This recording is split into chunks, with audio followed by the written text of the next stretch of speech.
Banking system चलता कैसे है? बैंक की एक हर चीज का ऑडिट होता है और वो ऑडिट इतने ज्यादा होते हैं कि आप कोई पैसा जो है वो मिसयूज नहीं कर सकते। ठीक है। और ये पब्लिक मनी है, ठीक है। इसका कस्टोडियन खुद स्टेट बैंक ऑफ पाकिस्तान। मैंने जितनी दफा भी स्टेट बैंक ऑफ पाकिस्तान की टीम से मिला, they are worried about the custodianship of public money. Closing होती है बैंक की, रेगुलर बेसिस पे होती है। क्लोजिंग के बाद वो पेमेंट स्टेट बैंक में वापस चली जाती है। की रिपोर्टिंग जो है वो स्टेट बैंक ऑफ पाकिस्तान को इंटरनेशनली इस्लामिक बैंकिंग जो है वो बहुत जो है ना फरोग पा रही है, बहुत ग्रो कर रही है। स्टेट बैंक ऑफ पाकिस्तान ने भी एक टारगेट, एक डेडलाइन दी हुई है कि तमाम बैंक्स जो है वो इस्लामिक बैंकिंग की तरफ। माइक्रो फाइनेंस बैंक जो है ये एक बहुत बड़ी फैसिलिटी है एक आम यूजर के लिए। इन लोगों को यानी कहीं से कुछ लोन नहीं मिल पा रहा होता, अच्छा, तो माइक्रो फाइनेंस उनको 25,000 का लोन भी देने को तैयार हो जाता है। मेरा ख्याल है इस पॉडकास्ट के बाद आपसे लोग बहुत राब्ता करेंगे अपना माइक्रो फाइनेंस बैंक के साथ। नाज़िर सर, ये जो बैंक में रिजर्व होते हैं, ये पब्लिक जो पैसे आपको जमा करवाती है, इसका क्या करते हैं? अब एक टाइम पे तमाम अकाउंट होल्डर जो है वो अपने पैसे विड्रॉ करने के लिए तो नहीं आते, आपके पास पड़े होते हैं। ये जो बैंकिंग मालकान है, सुनने में आया कि ये उन पैसों की कभी दुबई में इन्वेस्टमेंट कर लेते हैं, मुख्तलिफ प्रोजेक्ट में इन्वेस्टमेंट कर लेते हैं, उस हिसाब से ये बैंक चल रहा होता है। बैंकिंग सिस्टम चलता कैसे है? नहीं, देखिए बिल्कुल ऐसा नहीं होता। अच्छा, बैंक की एक हर चीज का ऑडिट होता है। अच्छा, और वो ऑडिट इतने ज्यादा होते हैं कि आप कोई पैसा जो है वो मिसयूज नहीं कर सकते। ठीक है। और ये पब्लिक मनी है, ठीक इसका कस्टोडियन खुद स्टेट बैंक ऑफ पाकिस्तान है। बिल्कुल सही। तो जिस चीज के पीछे स्टेट बैंक ऑफ पाकिस्तान खुद खड़ा है, उनको मैंने जितनी दफा भी स्टेट बैंक ऑफ पाकिस्तान की टीम से मिला, तो उनको अगर मैंने सबसे ज्यादा वरिड देखा तो इस चीज के देखा कि they are worried about the custodianship of public money. बिल्कुल ठीक है। तो इस चीज पे वो बल्कि ये आप कह सकते हैं नो टॉलरेंस है। बिल्कुल ठीक है। तो स्टेट बैंक ऑफ पाकिस्तान इस पे किसी बैंक को लिवरेज देता ही नहीं है। यानी कि कोई ये मिथ है सारी कि यार कोई कारोबार करते हैं, ऐसा नहीं है। कुछ आपके एक प्रोटोकॉल्स हैं, उन प्रोटोकॉल्स के तहत आपको बताया जाता है कि आपने कहाँ पे इन्वेस्टमेंट कर सकते हैं। क्लोजिंग होती है बैंक की, रेगुलर बेसिस पे होती है। बैंक बंद होता है, बैंक की क्लोजिंग होती है। क्लोजिंग के बाद वो पेमेंट स्टेट बैंक में वापस चली जाती है। नहीं, ऐसा नहीं होता। स्टेट बैंक पैसा वापस नहीं जाता, बैंक के अपने पास ही रहता है और उसकी रिपोर्टिंग जो है वो स्टेट बैंक ऑफ पाकिस्तान को होती है। आज इस ब्रांच में ब्रांच वाइज नहीं होती, यानी एक बैंक वाइड जो है वो एक कंसोलिडेटेड चीज जो है ना वो स्टेट बैंक के पास जाती है कि हमारे पास ये हमारे एसेट्स हैं, ये हमारी लायबिलिटीज हैं। पूरे पाकिस्तान की, पूरे एक कोई भी बैंक मंथली जो है वो रिपोर्टिंग टोटल एक ब्रांच की भी हो रही होती है। यानी कि ये टोटल गलत बात है कि बैंक पब्लिक के पैसों से कोई बिजनेस कर रहा होता है। नहीं कर सकता। नहीं कर सकता। अच्छा, 3 किस्म के बैंक है जो नॉर्मली हम डिस्कस होते हैं। एक बैंक है, कमर्शियल बैंक है, इस्लामिक बैंक है। ये कमर्शियल बैंक, इस्लामिक बैंक और माइक्रो फाइनेंस बैंक, ये तीनों में क्या फ़र्क है?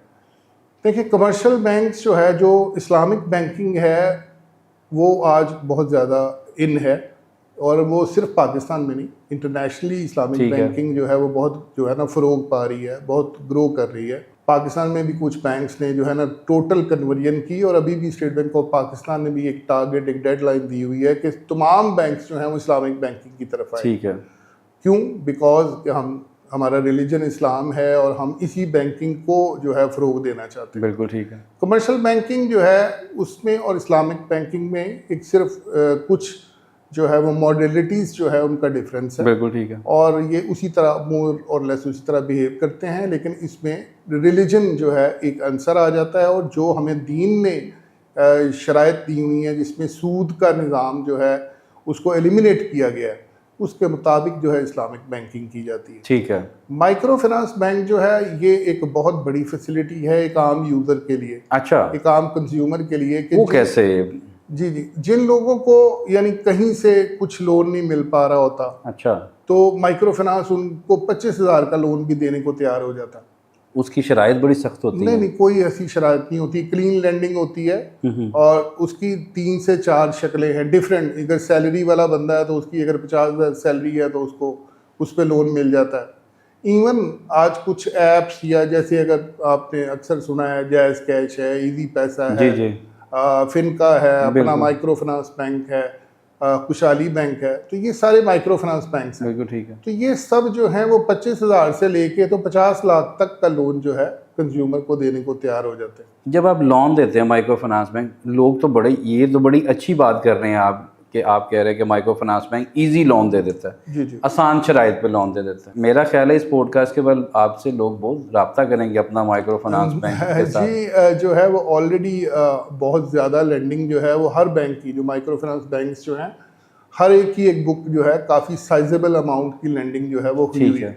लेकिन स्टिल पाकिस्तान में बहुत ज़्यादा अभी रूम है, लोग जो है बहुत ज़्यादा अवेयरनेस की ज़रूरत है। आज भी जितनी अवेयरनेस बैंक्स दे रहे हैं, अपनी प्रोडक्ट्स के थ्रू दे रहे हैं, अपने डिजिटल मीडिया के थ्रू दे रहे हैं, तो जितनी अवेयरनेस होती जाएगी उतना कंज्यूमर को जो है फैसिलिटी हासिल करने में ज़्यादा आसानी होती जाएगी। आज का पॉडकास्ट सिर्फ आवाम की ये बताने के लिए कि माइक्रो फाइनेंस बैंकिंग आपको सहूलियत की फराहमी के लिए क्या क्या दे सकता है। आपने आसान ज़ुबान में, आसान अल्फाज में आप उनको बताएं कि अपना माइक्रो फाइनेंस के आप प्रेसिडेंट हैं, आपके पास एक बंदा सैलरी पर्सन है, वो लाख रुपया सैलरी ले रहा है, वो आपके पास लोन लेने के लिए है, तो कौन सी शराइत वो आपकी पूरी करेगा तो आप उसको 1 लाख रुपए का लोन देंगे?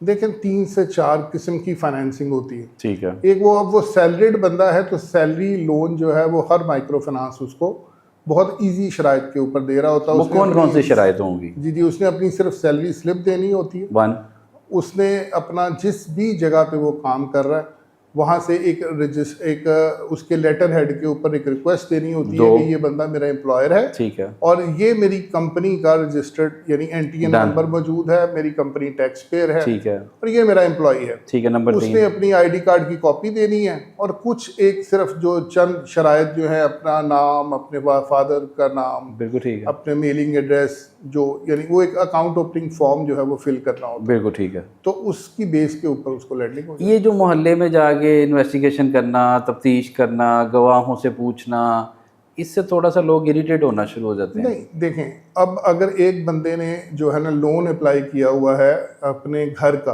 अब वो बड़ी फाइनेंसिंग आ जाती है, तो उसने फॉर एग्जांपल 1 करोड़ रुपया लोन जो है अप्लाई किया हुआ, या अगर माइक्रो फाइनेंस की बात करें तो 50 लाख रुपया उसने अपने घर के लिए अप्लाई किया हुआ। बिल्कुल ठीक। तो अब जिस बंदे ने उसको या जिस बैंक ने उसको लोन देना है, 50 लाख रुपया देना है, तो उसका इतना तो फर्ज बनता है ना कि उसको पता हो कि रहता किस जगह पे। जी बिल्कुल। तो उसने सिर्फ ये वेरीफाई करना होता है कि उस्मान साहब हैं, जैसे उस्मान साहब ने जो एड्रेस मुझे दिया है ये ठीक है, तो इसलिए वो सिर्फ वेरीफाई किया जाता है कि ये यहाँ पे ये उस्मान साहब रहते हैं और कब से रह रहे हैं। बिल्कुल ठीक है। तो जब उनको ये सेटिस्फेक्शन हो जाती है, वो अपनी रिपोर्ट में वो जो बच्चा है वो लिखता है और लिख के ले जाता है, और वो कहता है जी उस्मान साहब यहाँ पे रहते हैं, 10 साल से रहते हैं, तो उनको लोन जो है वो डिस्पर्स कर दिया जाता है। इंटरेस्ट कितना होता है? इंटरेस्ट जो है, जैसे कि आजकल काइबोर है वो नीचे आता जा रहा है, तो इंटरेस्ट सूद की शरह जो है कम होती जा रही है दिन ब दिन। अब जो सूद की शरह कम होती जाएगी, पाकिस्तान में बिजनेस ग्रो होता जाएगा। बिल्कुल ठीक है। अब उसकी रीज़न ये है कि अगर सूद की शरह जो है ना 10 से 11% है, तो इसका मतलब है आप इजीली 12 से 13% के ऊपर लैंडिंग हो जाएगी। आपको लाख के पीछे 1100 आपको देना पड़ेगा, तो वो आप आसानी से वो कर्जा हासिल कर सकेंगे कम से कम सूद की शरह के ऊपर। कम से कम सूद जी। लेकिन सूद देना है, सूद उसको देखें, सूद की डेफिनेशन डिफरेंट है। हम उसको इंटरेस्ट कहते हैं जी। इंटरेस्ट जो है वो और सूद में फ़र्क आ जाता है। उर्दू में सूद और इंग्लिश में इंटरेस्ट, वो हमने उसको बना लिया है। अच्छा। लेकिन ऐसा है नहीं। ठीक है। देखिए, इंटरेस्ट, आप कोई भी बिजनेस करते हैं तो वो प्रॉफिट एंड लॉस जो है ना, उसमें प्रॉफिट भी हो सकता है और लॉस भी हो जाता है। बिल्कुल ठीक है। अब अगर एक बैंक जो है वो आप उसके पास पैसे रख रहे हैं और इस बेस पे रख रहे हैं कि मुझे इसके ऊपर ये बैंक जो है कुछ पैसे देगा, बिल्कुल ठीक तो है। अब बैंक की अपनी प्रोडक्ट्स हैं, वो चाहे लेंड करके कर रहा है, वो चाहे ट्रेजरी बिल्स में इन्वेस्ट कर रहा है, वो सुकूक खरीद रहा है, वो डिफरेंट अपनी प्रोडक्ट्स में उसको इन्वेस्ट करके, तो वहाँ से जो उसको इनकम आ रही है जी, उसमें वो इनकम में अपनी सैलरीज भी पे कर रहा है, अपनी एडमिन कॉस्ट भी पे कर रहा है, और उस बंदे को पैसे भी दे रहा है जिसने मुझे कहा जी कि मैंने 1 लाख पे 14% मुझे दे दें, जी, तो उसको 14%। मैं नाज़िर सर यही बात कर रहा हूँ कि जो भी आप बात कर रहे हैं कि बैंक इन्वेस्ट करता है, इन्वेस्ट करता है अपनी ही प्रोडक्ट्स के अंदर, अपनी प्रोडक्ट के अंदर। वो उसकी यानी अपनी प्रोडक्ट ऐसा नहीं है कि वो पैसे उठा के तो अपने जो है ना ओनर को दे देगा और ओनर कहीं और इन्वेस्ट कर देगा।